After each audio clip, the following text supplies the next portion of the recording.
টানা অবরোধ আর থেমে থেমে হরতাল কর্মসূচি ঘোষণা করা হলো মাঠে নেই বিএনপি নেতৃত্বে থাকা 20 দলীয় জোটের নেতাকর্মীরা। বিএনপির বেশ কয়েকজন নেতা কারাগারে থাকলেও বেশিরভাগই আছেন আত্মগোপনে।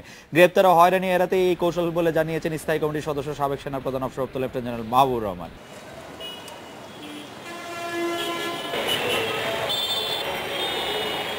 6 জানুয়ারি থেকে চলছে বিএনপি নেতৃত্বাধীন 20 দলীয় জোটের অবরোধ কর্মসূচি।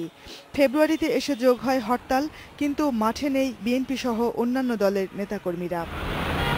3 জানুয়ারি থেকে গুলশানের কার্যালয়ে আছেন বিএনপি চেয়ারপারসন বেগম খালেদা জিয়া।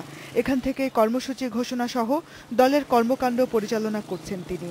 তার সাথে আছেন দলের স্থায়ী কমিটির নেতা নজরুল ইসলাম খান সহ বেশ কয়েকজন নেতাকর্মী। দলের ভারপ্রাপ্ত মহাসচিব মির্জা ফখরুল ইসলাম আলমগীর নাশকতার মামলায় গ্রেফতার হয়ে কারাগারে আছেন। আরও আছেন যুগ্ম মহাসচিব রুহুল কবির রিজভী, চেয়ারপারসনের উপদেষ্টা শামসুজ্জামান দুদু, আর দুর্নীতির মামলায় গত বছরের মার্চ থেকেই কারাগারে আছেন স্থায়ী কমিটির সদস্য খন্দকার মোশাররফ হোসেন।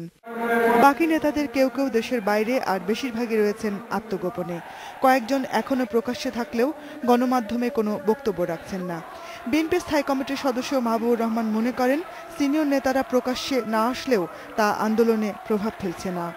আমাদের দলের নেতারা কর্মীরা অনেকে তো আছে, করছে বেশি, কিন্তু তবুও সে দৃশ্যমান হতে পারছে না।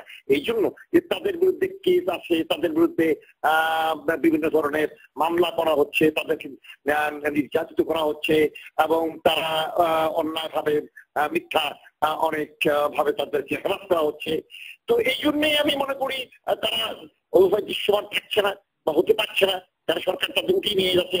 এখানে অনেক বন্দুক যুদ্ধ হচ্ছে, অনেক একটা জিনিসের কিলিং হচ্ছে, গুম হচ্ছে, হত্যা হচ্ছে, এগুলো তো হচ্ছে। টানা অবরোধ আর থেমে থেমে হরতালে জনজীবন স্বাভাবিক রয়েছে। সড়ক মহাসড়কে চলছে যানবাহন। Jahanara Parvin, independent news, Dhaka.